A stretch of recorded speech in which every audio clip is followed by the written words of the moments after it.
En una ocasión, Bhagavan me dijo que los pensamientos surgen como destellos, que no hay ningún pensamiento continuo. Es como el ciclo de la corriente alterna, pero tan rápido que da la sensación de no parar nunca. Al igual que sucede con la luz que produce una bombilla eléctrica. Si uno pudiera concentrarse en los intervalos que hay entre los pensamientos, en lugar de concentrarse en los pensamientos mismos, quedaría establecido en el ser. Sus enseñanzas siempre resaltaban que la mente y el pensamiento son exactamente lo mismo, que no es más que un montón de pensamientos. Asimismo, el ego y la mente son idénticos y surgen simultáneamente. Al surgir el ego, surge todo lo demás. El ego es la raíz de todos los pensamientos. No obstante, verdaderamente, la mente no es más que el concepto de yo. El ego es tan pasajero como el pensamiento y, en realidad, no existe verdaderamente. ¿Acaso no se dice en el budismo que tales cosas como el ego no existen? Ellos nos conducen directamente al Advaita.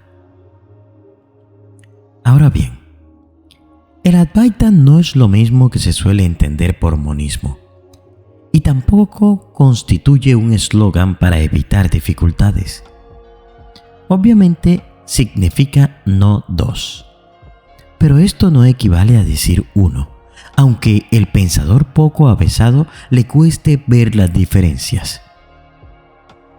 Si lo llamamos monismo, establecemos como premisa que es uno e inferimos la existencia de una secuencia. 1, 2, 3, etc. Que no existe porque solo existe el no dos. Cuando vemos las cosas, percibimos una dualidad que no tiene por qué ser irreal. Solo es irreal en el sentido de que solo existe el no dos. Aparentemente está ahí, pero es algo efímero y pasajero. Esta manifestación pasajera se denomina maya, término que se suele traducir como ilusión o espejismo, aunque realmente significa lo que no existe o lo que le pone límites a lo ilimitado.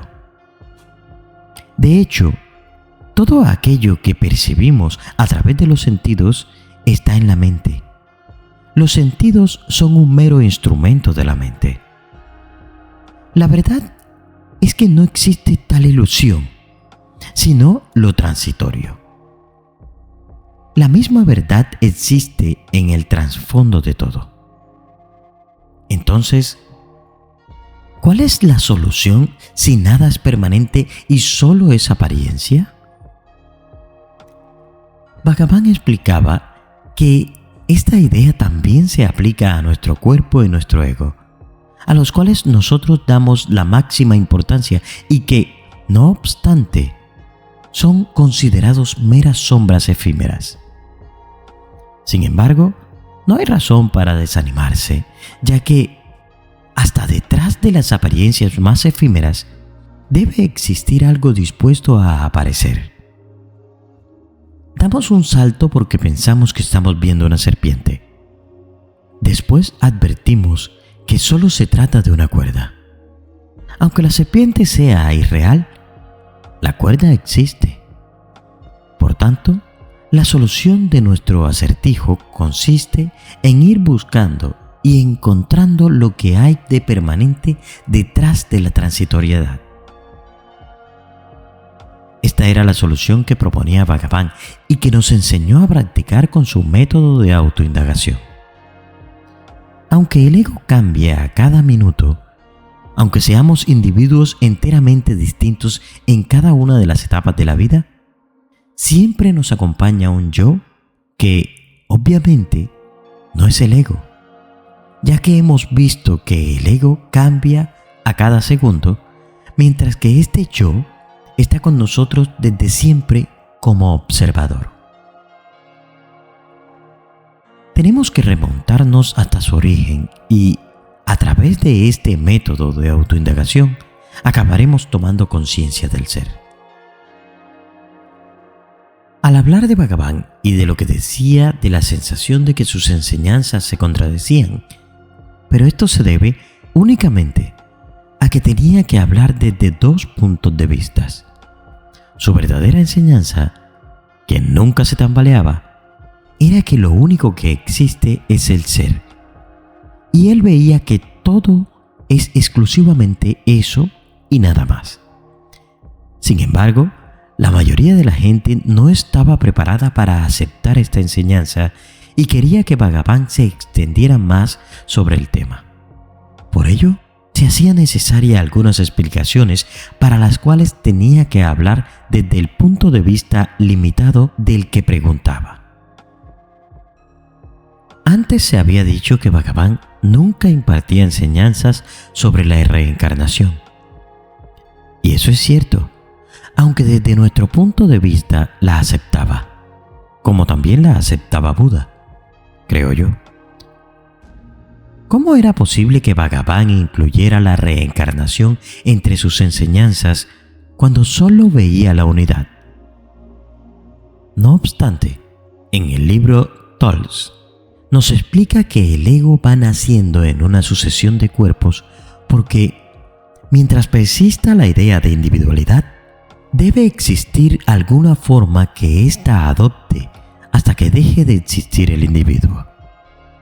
Esa sucesión de individualizaciones se traduce en un cambio constante de forma, porque cuando se consume un grupo de vasanas, otro lo reemplaza. Para el que no está iluminado, siempre existen estas contradicciones. Bhagavan nos decía que prestásemos siempre atención al presente, que descubriésemos quiénes somos ahora, ya que el tema de la reencarnación tiende a posponer las cosas para el futuro. ¿Qué más da si vamos a tener una cantidad innumerable de vidas para ponerlo todo en su lugar? Naturalmente, esto es fatal para el progreso espiritual y probablemente esta es la razón por la cual el cristianismo nunca ha permitido que la reencarnación forme parte de sus enseñanzas, a pesar de que hayan indicios de este tema en el Nuevo Testamento, así como en algunos escritos de los padres de la Iglesia. El Jnani.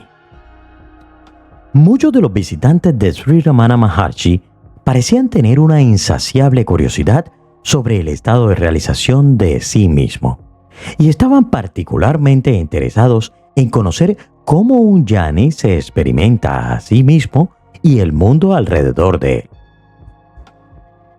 Algunas de las preguntas que se le hacían sobre el tema reflejaban las extravagantes nociones que muchas gentes tienen sobre este estado, pero la mayoría de ellas tendía a ser una variación de una de las 4 siguientes preguntas. ¿Cómo puede un Jnani funcionar sin ninguna conciencia de la conciencia individual? ¿Cómo puede decir que él no hace nada? Una afirmación que Ramana Maharshi hacía a menudo, cuando otros lo ven activo en el mundo. ¿Cómo percibe el mundo? ¿Percibe el mundo siquiera?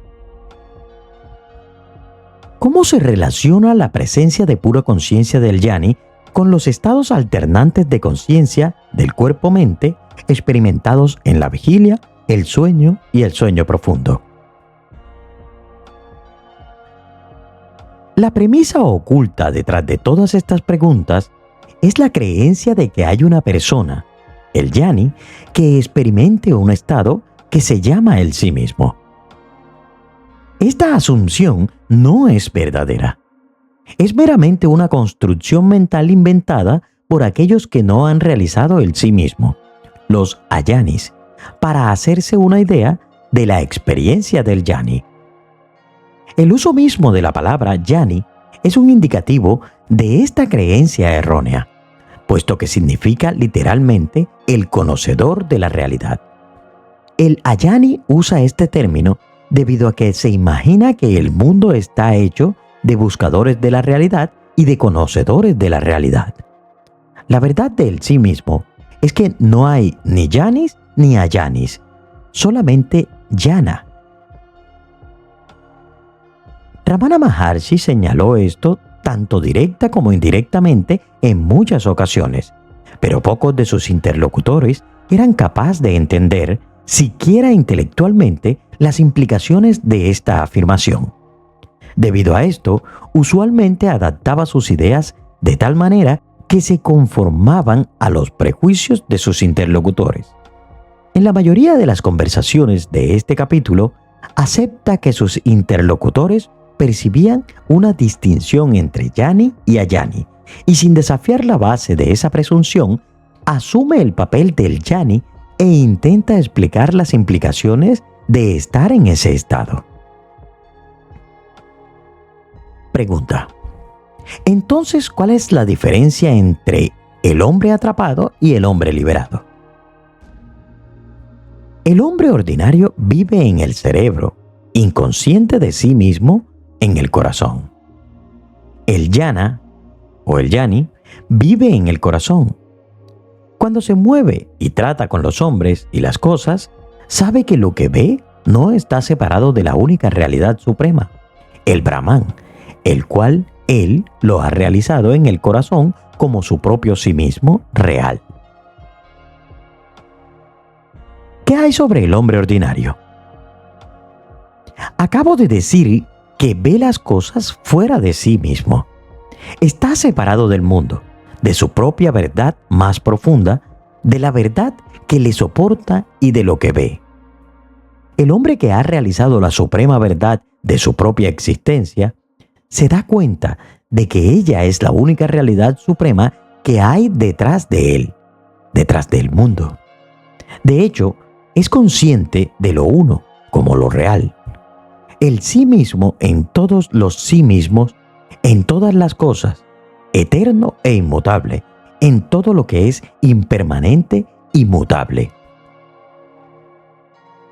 ¿Cuál es la relación entre la pura conciencia realizada por el Jnani y la yo-soidad, la cual se acepta como el dato de experiencia primario? La conciencia no difiere del puro ser. Es el corazón, el cual es lo que usted es realmente. Desde el corazón surge la yo-soidad, como el dato primario de la experiencia de uno. Pero por sí misma es completamente pura en carácter. Es en esta forma de pristina pureza, no contaminada por rajas y tamas, actividades e inercia, donde el yo parece subsistir en el Jnani. En el Jnani, el ego subsiste en la forma pura y por lo tanto parece algo real.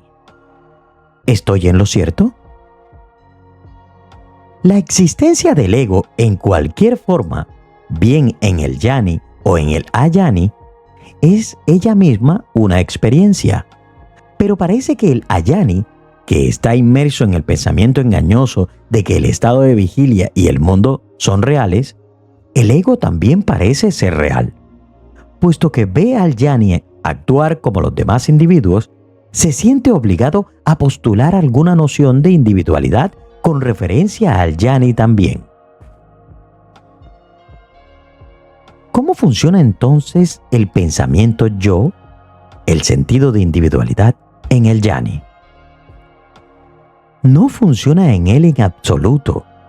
La naturaleza real del Jnani es el corazón mismo, debido a que él es uno e idéntico con la pura conciencia no identificada a la cual se alude en las Upanishads como plenitud de conciencia. La plenitud de conciencia es verdaderamente Brahman, lo absoluto, y no hay ningún Brahman otro que la plenitud de conciencia. ¿Tiene un Jnani deseos? Las principales cualidades de la mente ordinaria son tamas y rajas, pereza y agitación. De aquí que está llena de deseos egoístas y de debilidad. Pero la mente del Jnani es pura armonía, sin forma, y funciona en la envoltura del conocimiento sutil, a cuyo a través mantiene contacto con el mundo. Sus deseos, por lo tanto, también son puros. Para saber que has llegado hasta este punto del video, déjame un comentario con la palabra "No existe Jnani o Ajnani, solo existe el sí mismo". Si estás interesado en ayudar el canal, puedes hacerlo a través de un link que dejaré en la descripción de este video. Gracias y nos vemos en el silencio.